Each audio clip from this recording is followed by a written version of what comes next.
দর্শক শিরোনাম দেখে বুঝতে পারছেন যে শেখ হাসিনার যে মৃত্যুদণ্ডের আদেশ, পলাতক হাসিনা যিনি জুলাইতে গণহত্যার আদেশ দিয়েছিলেন, প্রায় 1400 মানুষকে হত্যা করেছিলেন, ছাত্র জনতাকে হত্যা করেছিলেন, শিশুদের হত্যা করেছিলেন। জাতিসংঘের রিপোর্ট অনুযায়ী সেই মামলার রায় বেরিয়েছে। আন্তর্জাতিক অপরাধ ট্রাইব্যুনাল তাকে মৃত্যু দণ্ডে দণ্ডিত করেছে। পাশাপাশি তার স্বরাষ্ট্রমন্ত্রীকেও একই দণ্ড দেওয়া হয়েছে এবং রাজসাক্ষী হয় আইজিপি কে 5 বছরের কারাদণ্ড দেওয়া হয়েছে। বিষয়টি আপনারা সবাই অবগত আছেন। তো শেখ হাসিনার এই আদেশের পরে, এই রায়ের পরে আসলে ভারতের অবস্থানে, দিল্লির অবস্থানে আমরা কিছুটা পরিবর্তনের আভাস দেখছি। এবং আমি যদি আপনাদেরকে বলি যে ভারতের মিনিস্ট্রি অফ এক্সটার্নাল অ্যাফেয়ার্স থেকে একটি স্টেটমেন্ট দেওয়া হয়েছে 17 নভেম্বরে, এবং সেই স্টেটমেন্টে বলা হচ্ছে, India has noted the verdict announced by the International Crimes Tribunal of Bangladesh concerning former Prime Minister Sheikh Hasina. As a close neighbor, India remains committed to the best interests of the people of Bangladesh, including in peace, democracy, inclusion, and stability in that country. We will always engage constructively with all stakeholders to that end. ছোট একটা statement হাসিনার এই ফাঁসির আদেশের পরপরই তারা এই বিবৃতি দেয় ministry of external affairs, government of India থেকে।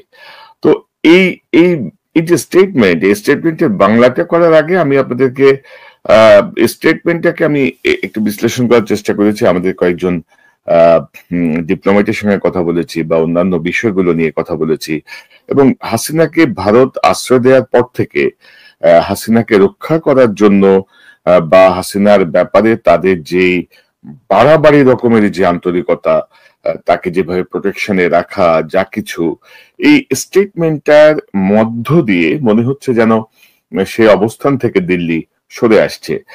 আমি যদি আপনাদেরকে কয়েকটা পাওয়ার পয়েন্ট স্লাইডে একটু দেখাই, যেমন ধরেন ভারতের এই যে প্রতিক্রিয়া, এটাকে আমরা বলতে পারি একটা সতর্ক প্রতিক্রিয়া। কারণ ভারত বলছে হ্যাজ নোটেড দ্য ভার্ডিক্ট, অর্থাৎ দূরত্ব রেখে সতর্ক পর্যবেক্ষণ, হ্যাজ নোটেড দ্য ভার্ডিক্ট। তারা কিন্তু মানে এই আদালত সম্পর্কে বা এই রায় সম্পর্কে কোনো ধরনের মন্তব্যে যায়নি, এবং এই জাতীয় বাক্য সাধারণত ব্যবহার করা হয় যখন কোনো দেশ সরাসরি মন্তব্য করতে চায় না, কিন্তু ঘটনাটাকে তারা এড়িয়েও যেতে পারছে না। পাশাপাশি এটাকে আপনি এন্ডোর্সমেন্ট বা কন্ডেম করা একেবারে একটা মাঝামাঝি অবস্থান, এক ধরনের ডিপ্লোম্যাটিক মাঝামাঝি অবস্থান, যেটি আসলে ভারতের কাছ থেকে শেখ হাসিনা অন্তত আশা করে না। শেখ হাসিনা এবং তার অনুসারী আওয়ামী লীগের যারা আছেন তারা হয়তো ভেবেছিলেন যে ভারত হয়তো তীব্র নিন্দা জানাবে, বলবে যে এটা কোনো কোর্টই নাই, কোর্টে কোনো বিচারই হয়নি। কিন্তু সেই জায়গাটায় ভারতের এই যে সতর্ক পর্যবেক্ষণ বা একটা মাঝামাঝি অবস্থান, সেটি অ্যাকচুয়ালি আমার চোখে পড়েছে। দ্বিতীয় স্লাইডে যদি আমি যাই, দ্বিতীয় স্লাইডে ভারত বলছে former prime minister Sheikh Hasina, former prime minister Sheikh Hasina concerning, অর্থাৎ এই রায়টা concerning former prime minister Sheikh Hasina, অর্থাৎ ভারত শেখ হাসিনাকে সাবেক প্রধানমন্ত্রী হিসেবে উল্লেখ করছে, এবং এটা এক ধরনের স্বীকৃতি যে ফর্মার পিএম হিসেবে উল্লেখ করে ভারতের এখনকার অগ্রাধিকার যে বাংলাদেশ এবং হাসিনা নয়, এটি তারা ডিপ্লোম্যাটিক্যালি, কূটনৈতিক ভাবে তারা এক ধরনের বার্তা দিল।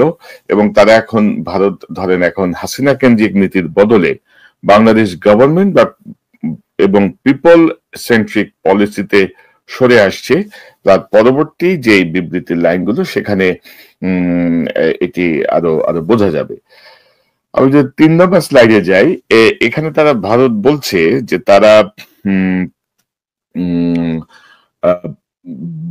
Best interest of the people of Bangladesh, তারা ভারত বাংলাদেশের জনগণের পাশে কাজ করতে চাচ্ছে, এবং তারা বলছে যে তারা পিস, ডেমোক্রেসি, ইনক্লুশন, স্টেবিলিটি, এই এই এই চারটিকে তারা অগ্রাধিকার দিবে এবং এটা এক ধরনের ইঙ্গিতপূর্ণ এই চারটি শব্দ, যে চারটি শব্দ বাংলাদেশ এবং বাংলাদেশের জনগণের সঙ্গে ভারতের যে কাজ করার যে একটা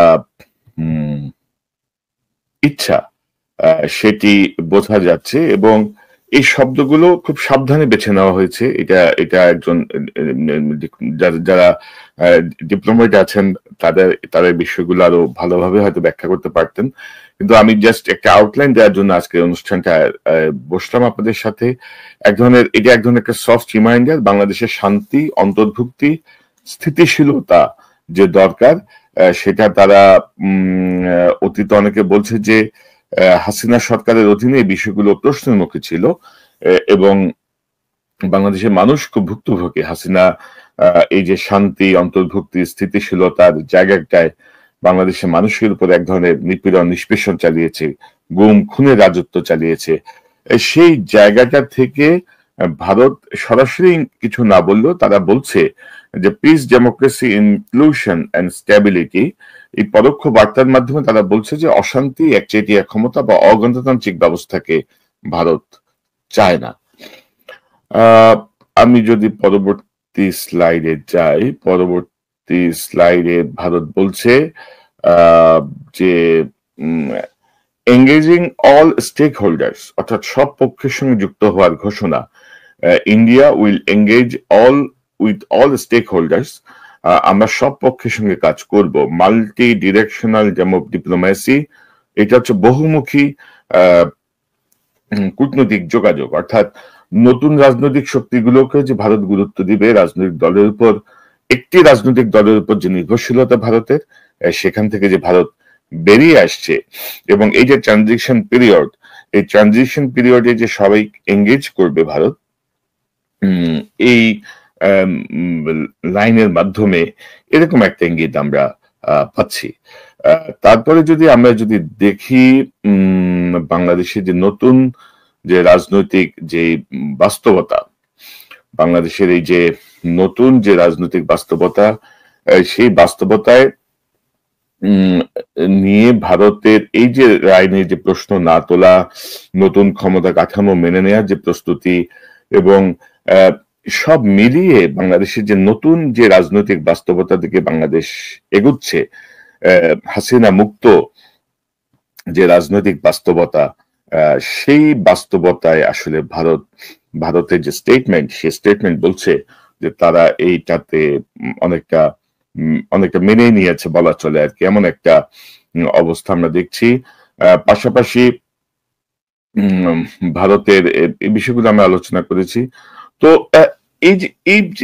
এই যে স্টেটমেন্টটা কিন্তু অনেক কিছু ইঙ্গিত বহন করছে। তো আমরা ধরেন এখনো অনেক বিষয় নিয়ে বিতর্ক করছি, তর্ক করছি, ভারত কি করবে, ভারত কিভাবে কি করবে, এবং আমরা যদি সামগ্রিকভাবে যদি বলতে যাই যে এই যে স্টেটমেন্ট থেকে তারা মানে হাসিনাকে বাঁচাতে আসছে না, এমনটাই আমরা বলতে পারি। যে স্টেটমেন্টের যে ভাষা বা যেভাবে তারা সংক্ষিপ্ত যে প্রতিক্রিয়া দিয়েছেন, তাকে বলা চলে যে রায়ের বৈধতা নিয়ে তারা কোনো প্রতিবাদ করে নাই, এই রায় অবৈধ রায় বা এই বিচার প্রক্রিয়া সঠিক হয় নাই, এই সংক্রান্ত তারা একটি শব্দ বলে নাই। বাংলাদেশের ক্ষেত্রে আমি মনে করব যে ভারতের এই যে অবস্থান পরিবর্তন, এই অবস্থান পরিবর্তন হয়তো ভারতের দাদাগিরির যদি অবসান ঘটায়, তাহলে হয়তো বাংলাদেশের সঙ্গে প্রতিবেশী হিসেবে ভারতের সম্পর্কের উন্নতি ঘটবে। আর সেটি যদি না হয় তাহলে উন্নতি ঘটবে, এবং এই যে উন্নতি যদি ঘটে, সেই উন্নতি হলে ভারত হাসিনা কেন্দ্রিক তাদের যে রাজনীতি বা হাসিনাকে মাধ্যমে তাদের যে দখলদারিত্বের যে মানসিকতা, সেটির অবসান ঘটবে এবং হাসিনাও অ্যাকচুয়ালি বঞ্চিত হবে ভারতের যে আশ্রয় প্রশ্রয়ে, তার যে দাপট, তার যে ক্ষমতার দম্ভ, তার যে ফিরে আসার হুঙ্কার, সেই জায়গা থেকে আসলে বাংলাদেশের মানুষ রেহাই পাবে, এটা আমরা বলতে পারি।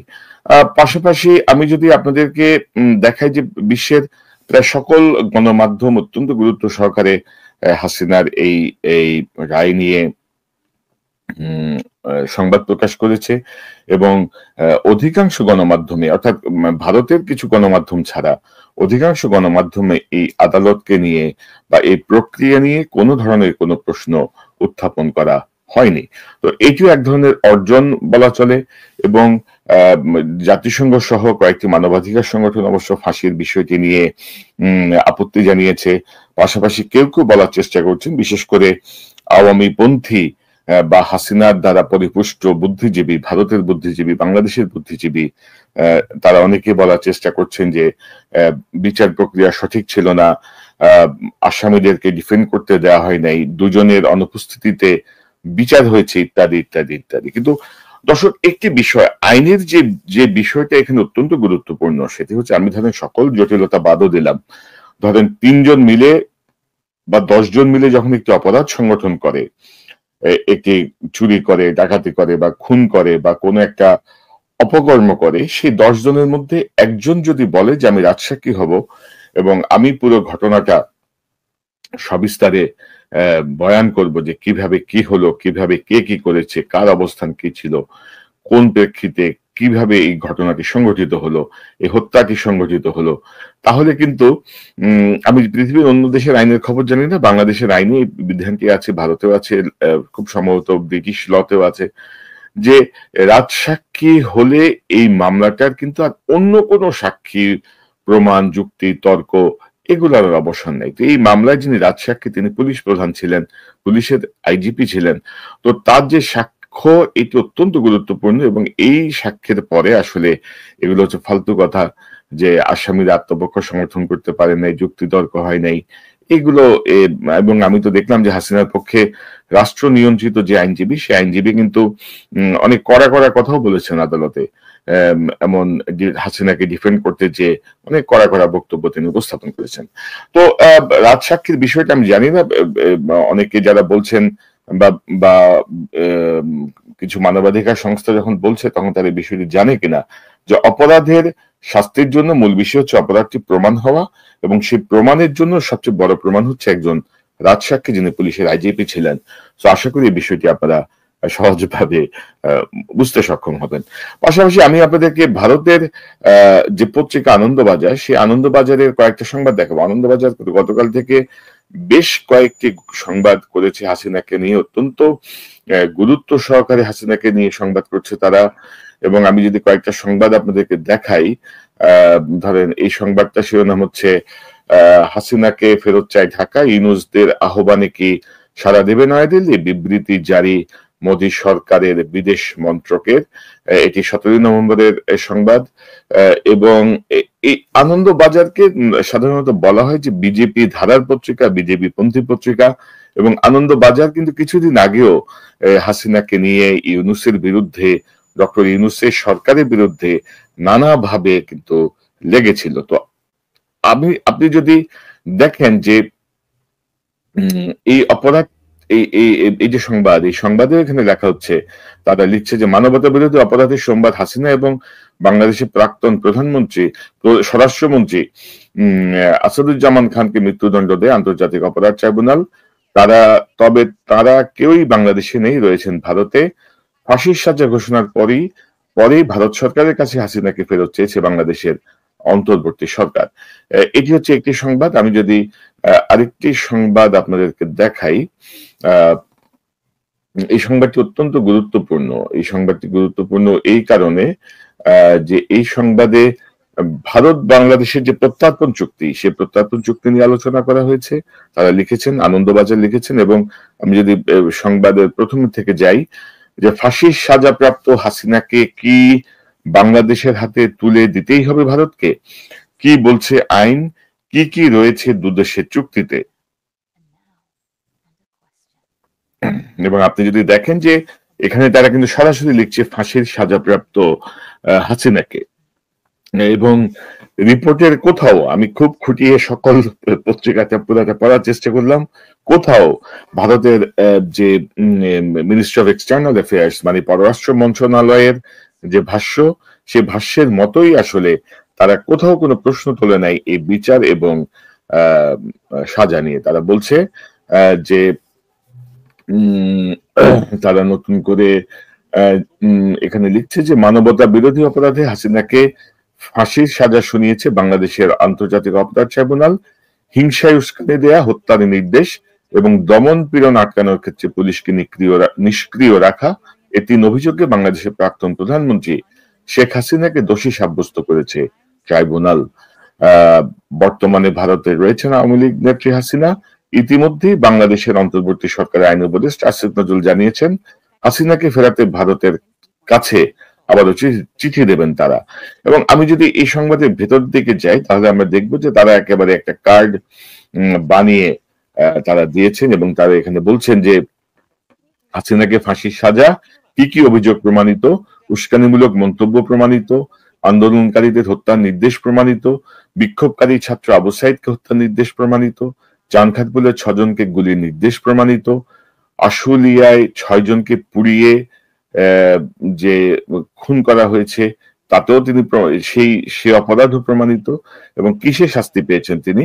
উস্কানিমূলক মামলায় হাসিনার যাবজ্জীবন কারাদণ্ড, বাকি মামলাগুলোর মৃত্যুদণ্ড, হাসিনা ও আসাদুজ্জামানের সম্পত্তির বাজেয়াপ্তের নির্দেশ, জুলাই গণ আন্দোলনে নিহতদের পরিবারকে আর্থিক সাহায্যের নির্দেশ। তো এটা তারা একেবারে কাট করে একদম স্পেসিফিকলি বোঝার জন্য দিয়েছেন এবং পত্রিকাটি হচ্ছে আনন্দবাজার পত্রিকা। আপনারা যদি লক্ষ্য করেন যে একসময় হাসিনা এবং আওয়ামী লীগের অত্যন্ত প্রিয় পত্রিকা, অবস্থান পরিবর্তনের আভাস আমরা এই জন্যই বলছি। তো কি বলছে ভারত বাংলাদেশ প্রত্যর্পণ চুক্তি? ভারত বাংলাদেশের সাথে একটি অপরাধীদের বিনিময় করার একটি চুক্তি আছে, প্রত্যর্পণ চুক্তি। এবং এখান থেকে আমি যদি একটু পড়ে শোনাই আপনাদেরকে, 2016 সালে প্রত্যর্পণ প্রক্রিয়াকে আরো সহজ করতে চুক্তি সংশোধন করা হয়। সংশোধিত চুক্তিতে বলা হয় কারো নামে গ্রেপ্তারি পরোয়ানা থাকলেই তাকে প্রত্যর্পণ করা যাবে। এক্ষেত্রে অপরাধের প্রমাণস্বরূপ কোনো তথ্য প্রমাণ দাখিল করতে হবে না। হাসিনার বিরুদ্ধে একাধিক মামলায় গ্রেপ্তারি পরোয়ানা জারি হয়েছে। সংশোধিত চুক্তি অনুসারেই তাকে প্রত্যর্পণ করার আর্জি জানিয়েছে বাংলাদেশ সরকার। কোন কোন ক্ষেত্রে প্রত্যর্পণ হবে না? চুক্তিতে স্পষ্টভাবে বলা হয়েছে অপরাধটির যদি রাজনৈতিক চরিত্র থাকে তাহলে প্রত্যর্পণ করা হবে না। খুন, গুম করা এবং অত্যাচার, যেগুলির মধ্যে বেশ কয়েকটিতে হাসিনা অভিযুক্ত, রাজনৈতিক অপরাধের তালিকায় রাখা হবে না বলেও চুক্তিতে বলা হয়েছে। অর্থাৎ খুন, গুম এবং অত্যাচার এগুলো রাজনৈতিক অপরাধের তালিকায় রাখা হবে না বলে চুক্তিতে আছে। চুক্তির সবচেয়ে গুরুত্বপূর্ণ দিক হলো সেখানে স্পষ্টভাবে বলা হয়েছে বিচারের নেপথ্যে যদি সৎ কোনো উদ্দেশ্য না থাকে তাহলে ভারত বা বাংলাদেশ সংশ্লিষ্ট ব্যক্তিকে প্রত্যর্পণ করবে না। হাসিনাকে প্রত্যর্পণ না করার জন্য এই যুক্তিগুলো খাড়া করতে পারে ভারত। হাসিনা নিজেও বারবার তার বিরুদ্ধে রাজনৈতিক প্রতিহিংসামূলক আচরণ করা হচ্ছে বলে অভিযোগ তুলে বিচারের নামে প্রহসনেরও অভিযোগ তুলেছেন। এটা তারা হাসিনাকে কোট করছে।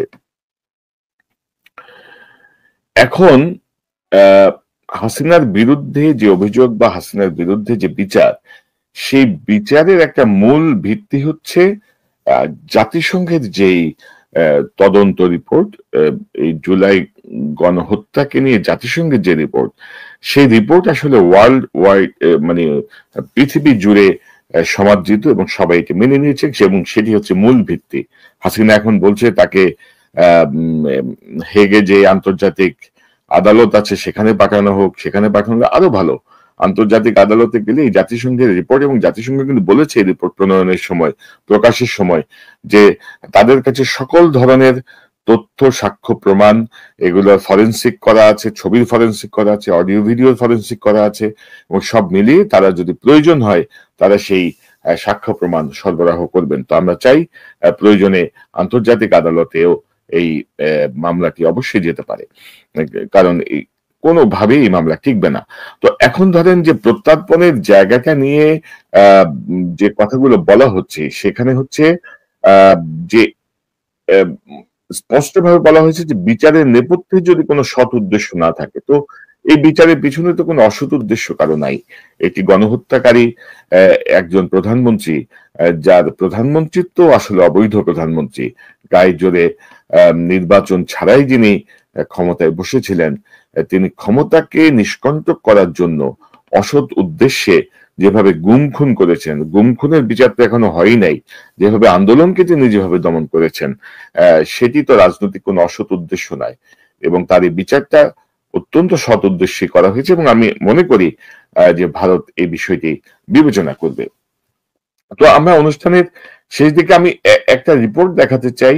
উম, এই রিপোর্টটি আহ, করেছে প্রথম আলোয় ছাপা হয়েছে, এই যে আল জাজিরার বিশ্লেষণ, ভারত কেন শেখ হাসিনাকে বাংলাদেশে ফেরত দিতে চাইবে না, এই জাতীয় একটি রিপোর্ট তারা আল জাজিরা করেছে, সেটি অনুবাদ করেছে প্রথম আলো, এবং সেখানে আহ, আমরা যেটা দেখছি যে তারা বেশ কিছু মন্তব্য নিয়েছেন, এবং এই মন্তব্যের জায়গাগুলো একটু আপনাদেরকে দেখানোর জন্য, যেমন ভারতের সাবেক হাই কমিশনার ঢাকায়, ভারতের সাবেক হাই কমিশনার পিনাক রঞ্জন চক্রবর্তী প্রশ্ন করে নয়াদিল্লি কিভাবে তাকে মৃত্যুর মুখে ঠেলে দিতে পারে, তিনি এটি প্রশ্ন রেখেছেন।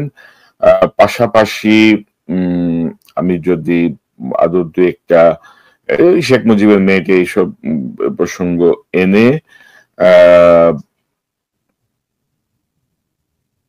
একজন বলছেন যে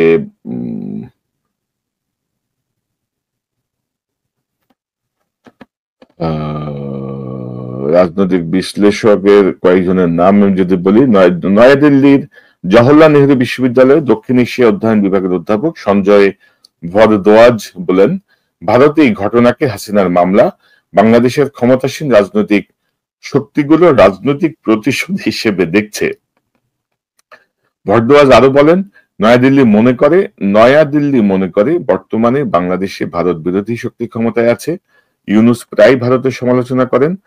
হাসিনাকে পদত্যাগে বাধ্য করা বিক্ষোভ আন্দোলনের নেতা ও অংশগ্রহণকারীরাও প্রায় সাবেক প্রধানমন্ত্রীকে সমর্থন দেওয়ার জন্য নয়াদিল্লিকে দায়ী করেন। ভরদ্বাজ মনে করেন, এসব দিক বিবেচনায় নিলে হাসিনাকে হস্তান্তর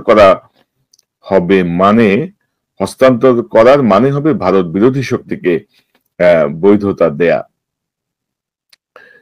তারপরে ধরেন আরেকজনের একটা মন্তব্য আছে,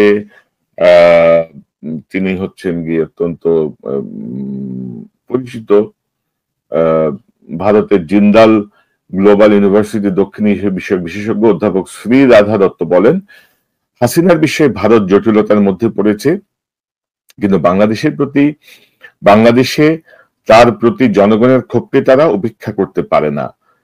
তিনি আরো বলেন, স্বাভাবিকভাবে নয়াদিল্লি চাইবে ভবিষ্যতে কোনো না কোনো ভাবে আওয়ামী লীগ আবার ক্ষমতায় ফিরুক। তিনি ভারতের জন্য সবসময় সর্বোত্তম পছন্দ, কিন্তু বাস্তবতা হলো ভারতকে মানতে হবে বাংলাদেশে হাসিনাকে আর কখনো সুযোগ দেওয়ার সম্ভাবনা নেই বললেই চলে। এর পরিবর্তে ভারতের উচিত ঢাকার অন্য রাজনৈতিক শক্তির সঙ্গে সম্পর্ক গড়ে তোলা। শ্রী রাধা দত্ত বলেন, বর্তমানে বাংলাদেশের দ্বিপক্ষীয় সম্পর্ক অত্যন্ত নাজুক অবস্থা রয়েছে, আমাদের দ্বিপক্ষীয় সম্পর্ক অত্যন্ত নাজুক অবস্থা রয়েছে, কিন্তু আমাদের অবশ্যই এই নির্দিষ্ট এজেন্ডা হাসিনা প্রত্যার্পণ ছেড়ে এগিয়ে যেতে হবে। শ্রী রাধা দত্ত বাংলাদেশের অনেকের কাছে পরিচিত, বাংলাদেশ দক্ষিণ এশিয়া বিষয়ক বিশেষজ্ঞ হিসেবে, এবং তিনিও মনে করছেন যে হাসিনার আসলে আর ফিরে আসার কোনো সম্ভাবনা নাই, কিন্তু তারপরেও তিনি ভারত যেন হাসিনাকে প্রত্যার্পণ না করে, সেই যেহেতু হাসিনা ভারতের কি বলবো মানে মুখ্যমন্ত্রীর মতো ভারতকে সার্ভিস দিয়েছে, সেই জায়গাটা মাথায় রাখার কথা তিনি বলছেন। তো সব মিলিয়ে যে পরিস্থিতি, সেই পরিস্থিতিতে আসলে মানে মনে হচ্ছে যেন ভারতের দিল্লির যে অবস্থান তাতে একটা পরিবর্তন আসছে, এবং ভারত যদি প্রত্যার্পণ নাও করে, ভারত সম্ভবত হাসিনাকে খুব বেশি দিন আর ভারতে রাখতে চাইবে না। বিভিন্ন সূত্রে আমি যে তথ্যগুলো পাচ্ছি সেখান থেকে ভারত ইতিমধ্যে বিভিন্ন জায়গায় যোগাযোগ করছে তাকে অন্য কোনো তৃতীয় কোনো দেশে পাঠানো যায় কিনা, কারণ ভারতের সাথে বাংলাদেশের যে অপরাধী বিনিময় যেই চুক্তি রয়েছে, প্রত্যার্পণ চুক্তি রয়েছে, সেই চুক্তির আলোকেই হাসিনাকে ফেরত পাঠাতেই হবে ভারতকে। ভারত নানা আইনগত বাধ্যবাধকতার মধ্যে পড়ে যাবে তাকে যদি না ফেরায়। এবং এখানে আমি যদি আনন্দবাজারের আরেকটা রিপোর্টের একটু দেখি, অনুষ্ঠানটা ইতি জানবো, আমি বড় করতে যাচ্ছি না অনুষ্ঠানটা। সেটি হচ্ছে এরকম যে আমি যদি এটা দেখাই, মনে হয় এটাই। এটি ভারতের আজকের রিপোর্ট। এটা হচ্ছে না, 17ই নভেম্বরের রিপোর্ট। আজকে তা আত্মসমর্পণ করলে আরো 3 স্তরের আইনি প্রক্রিয়ায় ফাঁসি বাতিলের চেষ্টা চালাতে পারবেন হাসিনা। কি কি মানে কিভাবে হাসিনা এখন যদি দেশে ফিরে এসে আত্মসমর্পণ করে তিনি যদি আহ, উম, আহ, আহ, মানে আন্তর্জাতিক অপরাধ ট্রাইব্যুনাল আইন 1973 অনুসারে ট্রাইব্যুনালের রায়ের বিরুদ্ধে যে কোনো দণ্ডপ্রাপ্ত ব্যক্তি সুপ্রিম কোর্টের আপিল বিভাগে আপিল করতে পারেন, এবং আহ, তিনি রাষ্ট্রপতির কাছে ক্ষমা প্রার্থনা করতে পারেন। অর্থাৎ যে যে স্তরগুলো এখনো আছে সেই স্তরগুলো নিয়ে আনন্দবাজার বলছে যে আত্মসমর্পণ করলে হাসিনা কিভাবে ফাঁসি বাতিলের চেষ্টা করতে পারে। তো সব মিলিয়ে ভারতের আনন্দবাজারের যে রিপোর্টিং গুলো বা তাদের যে দৃষ্টিভঙ্গির বা লেখনির যে স্টাইল বা লেখনির যেই অ্যাঙ্গেল, আমি বলবো যে অ্যাঙ্গেলে তারা লিখছেন, সেই ভাষ্য এবং ভারতের পররাষ্ট্র মন্ত্রণালয়ের যে ভাষ্য, এই দুটি ভাষ্য মিলিয়ে আমরা আশাবাদী হতে পারি যে হয়তো বাংলাদেশের মানুষের মধ্যে ভারতের বিপক্ষে হাসিনার একচেটিয়া আধিপত্য যে ক্ষোভের সৃষ্টি করেছিল এবং ভারতকে যেভাবে একটা দানবে পরিণত করেছিল বাংলাদেশকে শোষণ করার জন্য, এমন একটা অবস্থা যে মানে হাসিনা যদি আর কিছুদিন থাকতো বাংলাদেশ হয়তো ভারতের একটা অঙ্গরাজ্যই হয়ে যেত, এমনটাই বিশ্বাস করেন বাংলাদেশের অধিকাংশ মানুষ। সেই জায়গাটা থেকে আমার মনে হচ্ছে এই বিবৃতি এবং রিপোর্টিং সবকিছু মিলিয়ে ভারত হয়তো বেরিয়ে আসবে, তাদের দাদাগিরি বন্ধ হবে, প্রতিবেশী সুলভ একটা বন্ধুত্বপূর্ণ সম্পর্ক আমাদের সঙ্গে গড়ে উঠবে। বাট সেজন্য অবশ্যই বাংলাদেশের গুম খুনের জন্য, বাংলাদেশের গণহত্যার জন্য ফাঁসির সাজাপ্রাপ্ত হাসিনাকে বাংলাদেশে প্রত্যার্পণ করতে হবে, আসাদুজ্জামান কামালকে প্রত্যার্পণ করতে হবে, এবং বিভিন্ন মামলায় যারা ইতিমধ্যে আসামি, যাদের বিরুদ্ধে গ্রেপ্তারি পরোয়ানা হয়েছে, যাদের মামলা চলছে, বাংলাদেশের অপরাধীদেরকে ভারতের মাটিতে আশ্রয় দিয়ে বাংলাদেশের সঙ্গে সুসম্পর্ক আসলে প্রতিষ্ঠা করা যাবে না। আর তার চেয়েও সবচেয়ে আমি যদি আপনাদেরকে দেখাই, তার চেয়েও সবচেয়ে বড় যে মর্মান্তিক যে বিষয়, সেটি হচ্ছে যে শেখ হাসিনা, আপনারা যদি দেখেন যে গত কিছু দিনে প্রায় 15 মাসে আপনারা শেখ হাসিনার কাছ থেকে কোনো ধরনের দুঃখ প্রকাশ, কোনো ধরনের সরি আপনারা কিন্তু পাবেন না। শেখ হাসিনা তার মতো করেই ধরো মারো কাটো, এই করো সেই করো, এইসব কথা তিনি বলে গেছেন, বলে যাচ্ছেন এবং কন্টিনিউ সেটি বলে যাচ্ছেন। এবং তার যে টেলিফোন যে কথোপকথন গুলো, তার যে টেলিফোনে যে নেতাকর্মীদের উদ্দেশ্যে যে বক্তব্যগুলো, সেখানে তিনি বলছেন কিভাবে কাকে ফাঁসি দিয়েছেন, কিভাবে তিনি মেরেছেন, এদের একটারও ছাড়বেন না, সবগুলা তিনি ফাঁসিতে ঝুলাবেন, কার বাড়ি জ্বালাচ্ছে তার বাড়ি জ্বালিয়ে দাও, তোমাদের হাত নাই, তোমাদের পা নাই, তোমরা অর্থাৎ ধরেন এখনো বাংলাদেশের মধ্যে একটা ইনসাইটমেন্ট ক্রিয়েট করা, একটা অস্থিরতা সৃষ্টি করার জন্য এই হাসিনার যে প্রচেষ্টা। হাসিনার ছেলে সজীব ওয়াজেদ জয় কদিন আগে কিন্তু অ্যাসোসিয়েটেড প্রেসের কাছে একটা সাক্ষাৎকারে কিন্তু স্বীকার করেছে যে জুলাই আন্দোলনে তারা কিভাবে দমন পীড়ন চালিয়েছে, সেই জায়গাটা কিন্তু সজীব ওয়াজেদ জয় কিন্তু স্বীকার করে গেছে। এবং আমি এটি রেখেছিলাম, আমি খোঁজার চেষ্টা করছি যে এটা কোথায় আছে। আসলে এত ডকুমেন্ট, এত কিছু জমা হয়ে যায় যে সেগুলো দেয়াটা খুব টাফ, একসঙ্গে বসতে গেলে একটু সমস্যা পড়ে যেত। তো যাই হোক, পাওয়া গেছে। আমি যদি আপনাদেরকে একটু দেখাই তাহলে একটু ক্লিয়ার হবে যে আমি যা বলছি তার সাথে আপনাদেরকে আমি যদি একটু মিলাতে পারি। যেমন ধরেন, এটি চ্যানেল আই অনলাইনের একটা রিপোর্ট, জুলাইতে আন্দোলনকারীদের নিষ্ঠুরভাবে দমন পীড়ন, হাসিনা সরকারের ভুল ছিল, সজীব ওয়াজেদ জয়। জুলাই আন্দোলনকারীদের উপর নিষ্ঠুরভাবে দমন পীড়ন হাসিনা সরকারের ভুল ছিল বলে স্বীকার করলেন সজীব ওয়াজেদ জয়। তিনি এপির সাক্ষাৎকারে এ ভুল স্বীকার করেন। অ্যাসোসিয়েটেড প্রেস, সাবেক প্রধানমন্ত্রী শেখ হাসিনার ছেলে Sajeeb Wazed Joy associated press APK দেওয়া সাক্ষাৎকারে বলেন, নির্বাচনে অন্তর্ভুক্তিমূলক, অবাধ ও সুষ্ঠু না হলে বাংলাদেশের রাজনৈতিক অস্থিরতা কাটবে না। তো তার সবচেয়ে বড় কথা হচ্ছে যে নিষ্ঠুরভাবে দমন পীড়ন হাসিনা সরকারের ভুল ছিল, এই কথাটি অত্যন্ত গুরুত্বপূর্ণ। আশা করি যারা এখনো হাসিনাকে ফেরেশতা ভাবছেন, তার ছেলেই কিন্তু এই বিষয়টি স্বীকার করে গেছে, নিষ্ঠুরভাবে দমন পীড়নের বিষয়টি। আর নিষ্ঠুরভাবে দমন পীড়নের মধ্য দিয়ে যে 1400 মানুষকে হত্যা করা হয়েছে, যে কয়েকশো মানুষকে পঙ্গু করা হয়েছে, যে কয়েকশো মানুষকে অন্ধ করা হয়েছে, তার শাস্তি নিশ্চয়ই হাসিনাকে পেতেই হবে। তার অন্যান্য তার যে সহযোগী তাদেরকেও পেতে হবে। এবং আমি তো বলবো এই মানবতা বিরোধী মামলায় ওবায়দুল কাদের সহ আরো বেশ কয়েকজনকে অন্তর্ভুক্ত করা প্রয়োজন ছিল। মামলার রায়ের যে বিবরণ আমি শুনছিলাম, তাতে মনে হচ্ছিল যেন অনায়াসেই এদেরকে এই মামলায় অন্তর্ভুক্ত করা যেতে পারতো, তাহলে আসামির সংখ্যা আরো বাড়তো, শাস্তিপ্রাপ্ত মানুষের সংখ্যা আরো বাড়তো। আমি জানি না কি কারণে কি করা হয়নি। তো দর্শক, আমি অনুষ্ঠান শেষ করব।